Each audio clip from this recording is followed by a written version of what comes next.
फिर से राजधानी भोपाल आएंगे अमित शाह। 30 जुलाई को भोपाल, जाना पाव और इंदौर के लिए अमित शाह जाएंगे। भोपाल में प्रमुख नेताओं के साथ चुनावी समीक्षा की जाएगी। तो आपको बता दें कि एक महीने के भीतर तीसरी बार अमित शाह भोपाल आएंगे। भोपाल में बैठक के बाद जाना पाव जाएंगे, भगवान परशुराम की जन्मस्थली पर पहुंचेंगे और इंदौर में बूथ सम्मेलन में शामिल होंगे। इंदौर में अब तक का सबसे बड़ा बूथ सम्मेलन करने की तैयारी भी लगातार चल रही है। बुधवार को दिग्गजों के साथ चुनावी समीक्षा भी की जाएगी।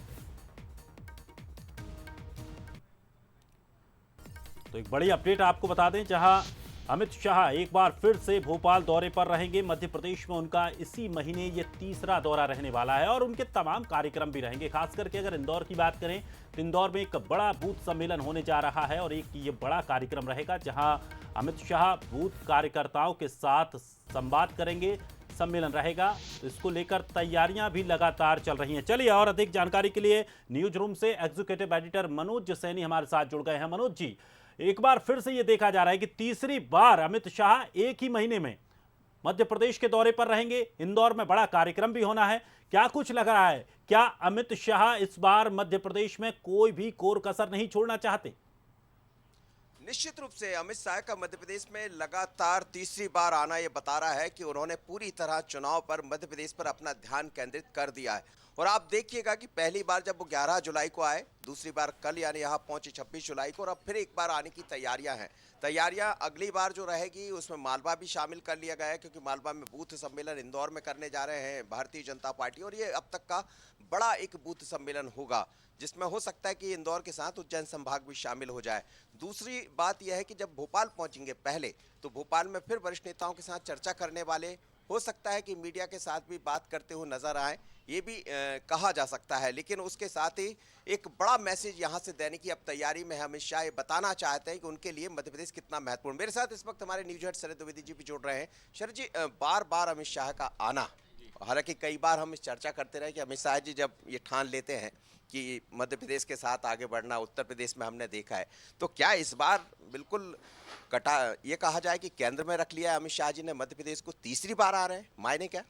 निश्चित तौर पर, जैसे मध्य प्रदेश हमने पहले भी कहा कि बहुत इम्पॉर्टेंट है भारतीय जनता पार्टी के लिए, और भारतीय जनता पार्टी ये चाहती है कि पूरी ताकत से यहाँ वो आगे बढ़े और अपनी सरकार बनाने की जो उसकी एक अच्छी और ज़बरदस्त परंपरा यहाँ रही है मनोज, उसको कायम रखे।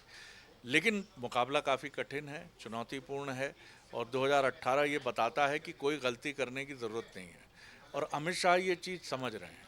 क्योंकि जब आप लंबे समय तक सत्ता में रहते हैं तो आपके पास आकांक्षाएं बहुत बढ़ जाती हैं, और इस समय भारतीय जनता पार्टी के पास सिर्फ वरिष्ठ नेता ही नहीं, युवा नेताओं का एक बहुत बड़ा वर्ग है जो सत्ता में अपनी भागीदारी चाहता है। और निश्चित तौर पर इसमें अगर ठीक तालमेल और समन्वय नहीं होता तो उसका मैसेज नीचे तक अच्छा नहीं जाता। तो भारतीय जनता पार्टी की चुनौती जो सबसे बड़ी है वो है समन्वय की, मैसेजिंग की। अमित शाह इसी के लिए आ रहे हैं कि आप भूल जाइए, ये 90, 92, 95 दिन हैं आपके, इन दिनों में आप मेहनत कर लीजिए, बाकी हम आपके लिए बैठे हैं। हम चीज़ें एक फार्मूला तय करेंगे, तमाम चीज़ें डेवलप करेंगे, लेकिन अभी भारतीय जनता पार्टी को जिताना है, यही मंत्र फूकने वो आए हैं।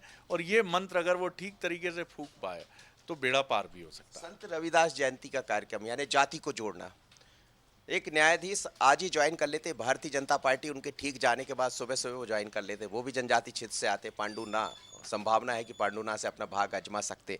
ये जो सब चीज़ें दिखाई दे रही, उसके बाद जाना पाँव जाना, जाना पाँव भगवान परशुराम की जयंती, यानी दूसरे वर्ग को भी देखना, सवर्ण को भी देखना, क्या पूरी जातिगत समीकरणों को भी अमित शाह इसमें कहीं नजर आ रहा है? क्योंकि जिस तरह से भारतीय जनता पार्टी बढ़ रही। बिल्कुल आपने ठीक कहा, सारे इक्वेशंस वो ध्यान में रख रहे हैं, तमाम मुद्दों को वो ध्यान में रख रहे हैं, और उत्तर प्रदेश की तरह यहाँ वो किसी भी वर्ग को छूटा हुआ नहीं छोड़ना चाहते हैं। अभी देखिए, अभी तो वो सिर्फ समन्वय का मंत्र फूक रहे हैं, अभी आगे आपको बहुत परिवर्तन दिखेंगे। परिवर्तन कैसे दिखेंगे? आपको लोग अपने काम पर लगे हुए चुपचाप बड़ी खामोशी से काम करते हुए दिखेंगे। अभी वो सिर्फ समझ रहे हैं, अभी वो सिर्फ जान रहे हैं, वो चीज़ों को देख रहे हैं, जो कागज़ उन तक पहुँचे हैं उन रिपोर्ट्स को वो खंगाल रहे हैं। लेकिन उसके बाद जो उनका एक रूप हम देखेंगे अगस्त के दूसरे वीक से, वो बहुत डिफरेंट होगा। तब वो एक ऐसे टास्क मास्टर की तरह होंगे जो हर किसी से पूछेंगे, कहा तो ये था आपने, किया अभी इतना ही है, थोड़ा और मेहनत करिए। नहीं, अभी रिपोर्ट ठीक नहीं आ रही है। आपको जो जिम्मेदारी हमने दी है वो ठीक नहीं हो रही है। मतलब हर कार्यकर्ता, हर बड़ा नेता ये समझ जाए कि अमित शाह मुझे देख रहे हैं। बिल्कुल, अमित शाह उनको न सिर्फ देख रहे हैं बल्कि उनकी रिपोर्ट अमित शाह जी की फाइल में है। ये चीज़ें बिल्कुल घटेंगी, क्योंकि उत्तर प्रदेश में जो मेरी कुछ बीजेपी के लीडर्स और पत्रकारों से, मित्रों से बात हुई, उन्होंने कहा उनकी बहुत अलग शैली है और ये अमित शाह अब नाराज़ नहीं होते, परेशान नहीं होते। वो सिर्फ ये बताते हैं कि यहाँ कुछ कमी छूट गई है, इस कमी को पूरा करिए। नहीं नहीं, आप अभी 100% नहीं दे रहे हैं, अभी 90% है आपका, 80% है, अरे आप तो 60 पर ही अटके हैं। लेकिन इसके लिए वो नाराज़ नहीं होते, वो उसके लिए जोर देते हैं। उनकी आंखें, जो आपने सही कहा, वो ऐसा लगता है कि लोगों की पीठ पर चिपक गई हैं। मतलब बूथ का सम्मेलन एक तरफ मोदी भोपाल में कर लेते, दूसरा बूथ सम्मेलन मालवा में, जो सत्ता की चाबी कही जाती। जी बिल्कुल ठीक है। मालवा हमेशा से, मालवा निमाड़ बीजेपी का मददगार साथी रहा है और जाना पाओ जाना अमित शाह जी का उसी तरफ एक कदम है और बीजेपी मानती है कि उसको तो हम मजबूत रखें। जैसे महाकौशल एक बड़ी चुनौती है इस बार, ग्वालियर चंबल एक बड़ी चुनौती है, विंध्य के बारे में बीजेपी की रिपोर्ट्स अच्छी हैं, लेकिन बीजेपी उन क्षेत्रों में जहां उसकी रिपोर्ट अच्छी है वहां भी मनोज कोई कोताही नहीं छोड़ना चाह रही, क्योंकि एक एक सीट का संघर्ष है। और आप जानते हैं कि अभी भी ये चुनाव जहां खड़ा है, ये बहुत दिलचस्प तरीके से अपनी पोजीशनिंग लेके ये चुनाव खड़ा है और दोनों ही पार्टियां ये मान रही हैं कि इंच इंच का संघर्ष है। मतलब भारतीय जनता पार्टी के वरिष्ठ जो भी लीडर है वो कांग्रेस को भी बहुत एक अलग तरीके से ले रहा है, जिस तरह मध्य प्रदेश की हम बात करें टक्कर। मैं बल्कि ये कहूँगा कि वो उनकी जो पोजीशनिंग है उसको बहुत हायर रैंकिंग के साथ देख रहे हैं। वो ये मान रहे हैं कि अगर वो कहीं कमज़ोरी है भी वहाँ, तो उस कमज़ोरी को हमें नहीं देखना है, हमें यही मानना है कि उनकी ताकत बहुत बड़ी है और वो लगभग हमारे बराबर है। तो हमें इसे बराबरी की टक्कर के तौर पर देखना है, तभी हम और परिश्रम कर पाएंगे। बिल्कुल बिल्कुल ललित, आप देख रहे हैं जिस तरह से बात कर रहे हैं शरद जी, तो बहुत ही महत्वपूर्ण है मध्य प्रदेश भारतीय जनता पार्टी के लिए, खासकर अमित शाह के लिए, क्योंकि कहते हैं दूध से जला व्यक्ति छाछ भी फूंक कर पीता है। और 2018 में अब की बार 200 पार का नारा अमित शाह जी ने ही दिया था, मुझे याद है अच्छी तरह।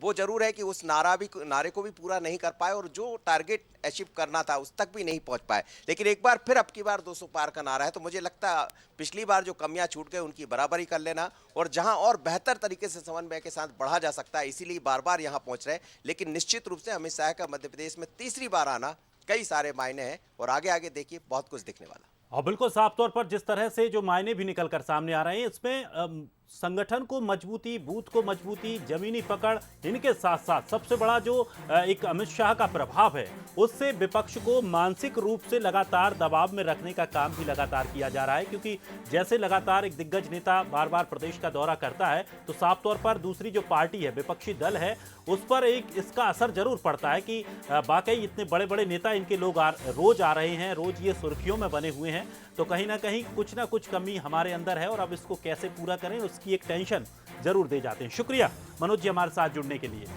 तो आज आपको बता दें कि अमित शाह आज वापस भोपाल, दिल्ली के लिए रवाना हो गए हैं। उनका भोपाल दौरा था, लेकिन एक बार फिर से वो तीसरी बार मध्य प्रदेश का दौरा करने वाले हैं। 30 जुलाई को अमित शाह भोपाल आएंगे और इसके बाद उनके ताबड़तोड़ 2 से 3 कार्यक्रम रहने वाले हैं और ये कार्यक्रम भी बड़े स्तर पर रहेंगे। साथ ही इंदौर की अगर बात करें तो इंदौर में एक बड़ा बूथ सम्मेलन होने जा रहा है।